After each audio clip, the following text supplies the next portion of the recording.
를 떨군다. 아멘. 이 예레미야는 거룩한 도성 예루살렘이 이 바벨론 제국에 의해 멸망당하는 그 처참한 상황들을 직접 바라보면서 또 비탄함과 또 눈물로 가득 찬 노래 5편을 남겼는데요. 바로 그것이 예레미야 애가입니다. 이 애가서 안에는 비참한 예루살렘의 그 모습, 그리고 그 참담한 이유, 참담하게 되어진 그 이유를 고발하면서도 또 한 줄기의 이 소망의 빛을 또 표현하는 시로 5편이 등장하고 있는데요. 예루살렘 어떤 곳이었습니까? 하나님의 도성이라 불릴 만큼 하나님께 주신 복으로 가득 찬 땅 아니었습니까?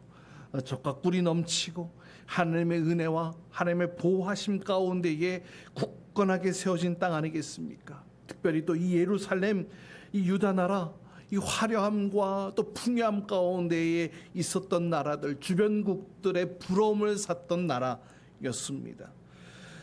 그런데 그렇게 풍요함과 또 하나님 주신 것들을 마음껏 누리던 이 백성이 하나님을 잊어버리고 하나님의 다른 것들을 섬기기 시작합니다. 우상 숭배이죠. 그 결과 하나님께서는 유다 땅에 베풀어 주셨던 그 복들을 다 거두어 가시게 됩니다. 그래서 그 화려하고 아름답던 도성 예루살렘이 파괴되어지고 또 이방 나라의 백성들이 포로로 끌려가게 되어집니다. 마치 아름다움을 뽐내던 이 공주가 하루아침에 모든 것을 잃어버린 초라한 그런 과부가 되어진 것처럼 비참한 신세로 전락되어지고 버리고 만 것인데요. 여러분, 죄악에는 반드시 하나님의 심판이 따르기 마련입니다. 이 하나님의 심판을 계속 무시하다가, 이 경고를 무시하다가 결국 누리던 복마저도 빼앗게 되어지는, 그리고 이방인들의 웃음거리로 전락되어지고 마는 이 처참한 상황 속에 우리에게 주시는 하나님의 음성과 메시지도 있는 줄 믿습니다. 이런 유다 상황들을 반면교사 삼아 우리의 교훈으로 삼고 또 하나님께서 우리에게 주신 믿음의 분량으로 다시 우리의 삶을 새롭게 세워나가는 그러한 은혜가 있기를 주님의 이름으로 축복합니다. 오늘은 두 번째 장이죠. 애가서 2장인데요. 이 2장 역시 비탄의 노래로 이어지고 있는 것을 보게 됩니다. 우리가 살펴보진 않았지만 1장에서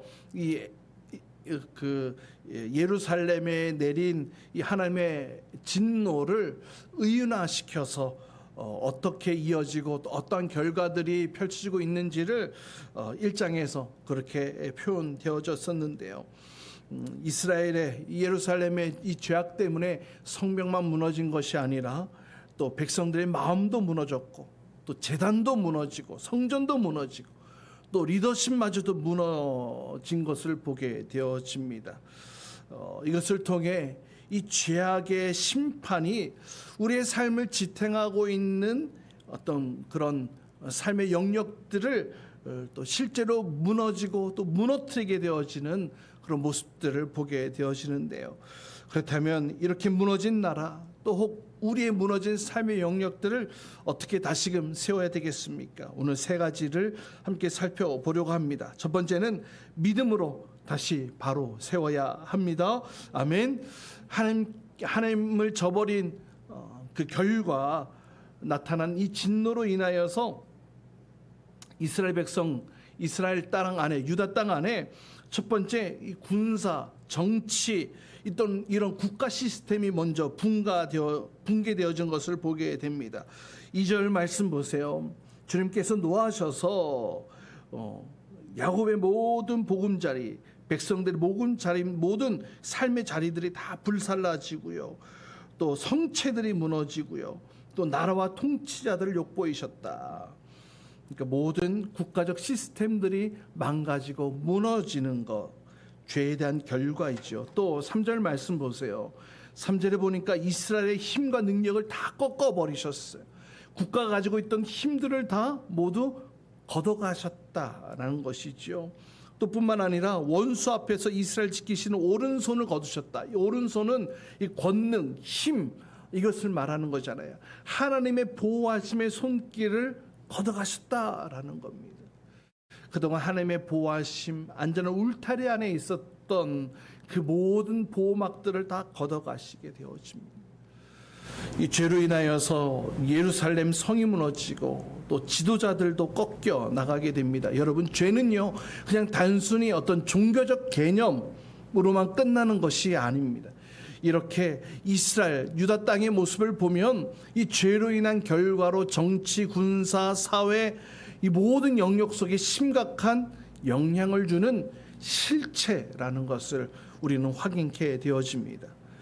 두 번째로 또 여호와께서는 자신을 위한 제단 성전도 그냥 넘어가지 않으셨습니다. 6절 말씀 보세요.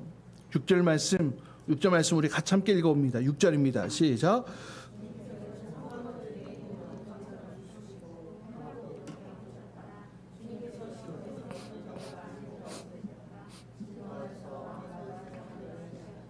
네, 성막을 원두막처럼 부수셨다.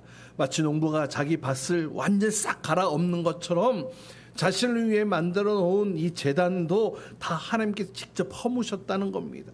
하나님을 위해 섬기던 절기들도, 하나님을 위해 예배하던 안식일도 지켜지지 못하도록 그렇게 하십니다. 또 7절 말씀 보세요. 7절도 함께 읽습니다. 시작.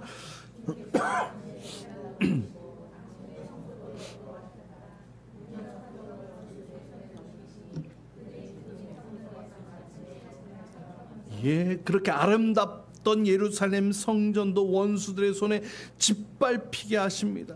원수들의 그 함성을 지르며 이 원수들이 그 성전의 주인 노릇하게 되어지는, 하나님께서 당신의 성소도 역겨워하신다 이렇게 표현하고 있어요. 근데 예레미야는 이 일을 누가 하시느냐, 지금 하나님이 이렇게 하신다 이렇게 표현하고 있죠. 나라가 망가지고 제단도 무너지고 또 제단이 무너지니 또 나라가 무너지고, 이 신앙과 국가가 하나의 운명으로 연결되어져 있음을 오늘 또 말씀을 통해 예레미야는 표현하고 있는데요.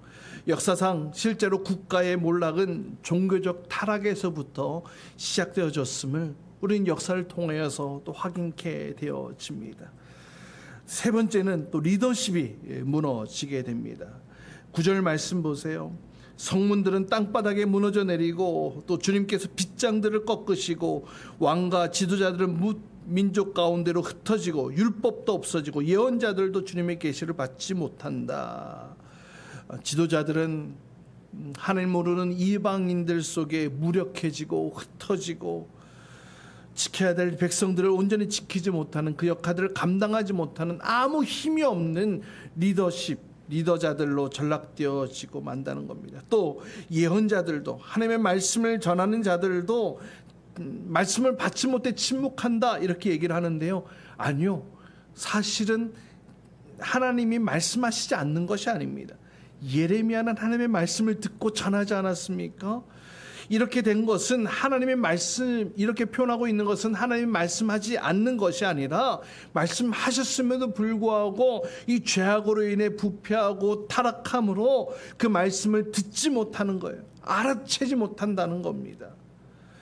이렇게 지도자, 리더십의 영적 상태가 그 속해져 있는 그 공동체의 운명과 직결되어진다는 것을 또 오늘 말씀을 또 확인케 되어지는데요. 이렇게 리더십들이 무너지니 나라가 무너지고 마는 것입니다. 굳이 설명하지 않아도 수많은 나라의 역사들 가운데에 리더십이 무너지면 나라가 무너지는 것은 당연하다라고 우리가 여길 수 있을 만큼 역사 속에서 확인케 되어집니다.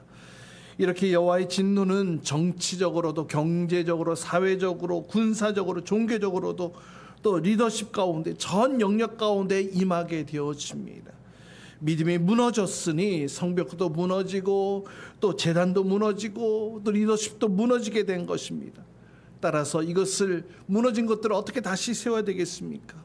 가장 먼저 무너진 바로 이 믿음을 다시금 바로 세워 나갈 때에 그 믿음으로 성벽도 세워지고, 믿음도 다시 제단도 세워지고, 또 믿음으로 리더십도 다시 세워지게 될 줄 믿습니다. 우리 잃었던 믿음들, 또 우리의 부족했고 나약하고 무기력했던 믿음들로 인하여 우리의 삶에 무너진 영역들을 다시금 세워나갈 수 있기를 주님의 이름으로 축복합니다.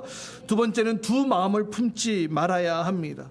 세상에는 두 종류의 사람이 있다고 말씀드릴 수 있습니다. 하나님과 화목한 자와 하나님과 원수로 지내는 자, 이렇게 표현할 수 있는데요. 근데 오늘 본문 말씀 4절 5절 말씀 보세요. 뭐라고 얘기합니까? 4절에 우리가 원수나 되는 것처럼, 5절에도 주님께서 이스라엘의 원수라도 되는 것처럼, 오늘 본문 예레미야는 이 노래를 통하여서 유다 백성이, 하나님이 유다 백성에게 원수가 되었다, 이렇게 표현을 하고 있습니다. 그러나 사실 그동안 그러지 않지 않았습니까? 이스라엘, 유다 땅은 하나님의 보호하심 가운데, 하나님의 친밀함과 또 아름다운 교제 가운데 있었던 나라였습니다. 이 나라가 세워지기까지 그 과정들도 보십시오. 애굽에서 노예로 하나님의 전능하심 가운데 그 백성들이 탈출하게 되어졌고, 또 하나님께서 약속하신 그 땅 가운데 정착하게 되어질 때에 하나님의 권능의 손으로 승리케 하셨고, 필요한 것들을 채워주셨고 또 완성케 하셨던 그 하나님. 그러나 이제는 그 화목의 관계가 끊어졌을 뿐만 아니라 이제 하나님이 그들을 원수처럼 여기시기에 맹렬한 불로 심판하신다, 이렇게 말씀합니다. 그 이유가 무엇입니까? 하나님의 말씀에 불순종했기 때문에, 그 말씀을 온전히 따르지 않았기에 하나님을 마치 원수처럼 대했기 때문에 그 결과 하나님께서도 이 백성들을 향해 진노의 하나님으로 나타나시게 되어진 것입니다. 유다 백성들, 하나님과 언약을 맺은 백성이었습니다. 하나님의 백성이 단 한 번도 아닌 적이 없었습니다. 하지만 이들의 마음속에는 하나님을 섬긴다 하면서도 세상을 더 사랑하고 세상의 것들을 더 중요하게 여기고 세상의 방법을 추구하고 세상의 방향으로 삶의 방향을 결정했기에 그들의 예배는 한낱 종교의식 정도로 전락해버렸기에 이들의 마음속에 이 두 마음이 공존했던 것입니다. 하나님께서 이 마음을 심판하신 것입니다. 사랑하는 여러분, 하나님께서 심판하시는 이 유다 하나님의 진노를 보면서 우리의 마음 상태를 한번 진지하게 돌이켜보기를 바랍니다. 정말 우리가 주님을 진정으로 사랑하고 있는지, 하나님을 향한 순종의 마음들로 가득 채워져 있는지, 세상과 주님과 우리가 저울질하고 있지는 않은지, 우리가 이런 모습 속에 하나님과의 더 깊은 친밀함 가운데 나아갈 수 있기를 간절히 소망합니다. 이것을 회복할 수 있는 길은 하나님과의 친밀함을 회복하는 것, 다시 말하면 하나님 앞에 온전한 예배의 자리로 나아가는 것, 더불어서 내가 하나님 찾는 한 사람의 예배로 서 있어야 할 줄 믿습니다. 세 번째는 하나님께 공경해야 합니다. 하나님 유다 백성들의 모든 힘을 꺾으시고 자랑하던 군사력도 다 무너뜨리시고 그 자랑하던 경제력도 다 물거품 되게 하셨어요. 모든 것들이 잿빛에, 모든 것들이 다 폐허로, 백성들은 살육을 당하고 포로로 끌려가고 성전과 제단도 무너지게 하셨습니다. 여러분, 이렇게 하나님의 진노는 무섭습니다. 이런 하나님의 진노를 우리가 말씀을 통해 알게 되었다면 우리가 어떠한 태도로 우리의 삶을 살아가야 할까요? 정말 진노하신 그 하나님을 두려워하는 대상으로 우리가 하나님을 바라보아야 할 줄 믿습니다. 이 경외한다는 것은 거룩한 두려움으로 하나님 앞에 서는 것입니다. 그냥 세상의 어떤 공포스러움으로 하나님 앞에 다가가라, 이런 의미가 아니고 두려운 마음으로, 거룩한 두려운 마음으로 그 하나님 앞에 서는 것. 왜 이것이 중요하냐? 이런 마음이 있어야 하나님이 싫어하시는 죄악으로부터 우리가 멀리할 수 있는 것입니다. 이런 마음이 있어야 하나님의 말씀 앞에 온전히 순종할 수 있는 것입니다. 여러분, 요셉이 그러지 않았습니까? 이 보디발의 아내 유혹에도 그가 당당하게 단호하게 거절할 수 있었던 것은 아무런 보지 않는 상황이었지만 그 한 번의 유혹에 넘어가면 그 인생이 평탄대로로 이어갈 수 있는 절호의 찬스처럼 여겨질 수 있었겠지만 요셉이 무엇이라 그랬습니까? 내가 하나님 앞에서 죄를 짓지 않겠다라고. 내가 어떻게 하나님 앞에서 죄를 지을 수 있겠냐라고. 그러니까 하나님 앞에 두려워하는 삶을 살았기에 죄를 멀리할 수 있었던 것이고, 그러한 요셉을 하나님께서는 높이 세우셨던 것을 우리는 보게 되었습니다. 여러분, 무너진 나라가 다시 일어나는 것, 또 무너진 우리의 삶의 영역이 일어나는 것, 바로 하나님을 경외하며 죄로부터 멀리하는 것으로부터 출발되어짐을 믿으시기 바랍니다. 아까 우리 기도에도 말씀드렸지만 우리 상암 경장에서 지난 주일 큰 집회가 일어나지 않았습니까? 그때에 기도했던 제목들 저도 다시금 리플레이하면서 그 집회를 참여했었는데요. 기도했던 제목들, 이 땅의 죄악들을 용서해달라고, 이 땅에 잘못되어져 갔던 가치관과 이 땅에 잘못 세워진 삶의 모습들을 회개한다고. 진정한 회복은 회개를 통해 회개로부터 시작되어진 줄 믿으시길 바랍니다. 우리의 삶도 다시 세워지길 원한다면 우리의 삶의 영역들, 무너진 영역들을 다시금 세워나갈 수 있기를 간절히 소망합니다. 믿음으로 다시 세울 때에 우리의 무너진 것들이 다시 일어나게 되어질 것입니다. 또 우리의 두 마음이 있다면 이 두 마음을 정리하고 친밀함으로 주님 앞에 더 가까이 나아갈 수 있도록, 또 하나님을 경외하며 공경하는 마음으로 살아갈 때에 죄악이 우리의 삶으로 삼키는 것이 아니라 당당하게 이겨낼 수 있는 것임을 기억하시길 바랍니다. 여러분, 이 땅에 수많은 어두움들이 교회를 공격하며 성도를 공격하며 우리의 삶을 공격해 나아갑니다. 이러한 때에 우리가 이 거룩한 삶의 등불을 밝혀서 이 땅 가운데 세상 속의 그리스도인으로서 살아가며 또 회복의 시작으로, 또 회복의 그 출발점으로 저 여러분이 쓰임받을 수 있기를 주님의 이름으로 축복합니다. 우리 같이 함께 기도하겠습니다. 오늘 주신 말씀 붙드시면서 기도하실 텐데요.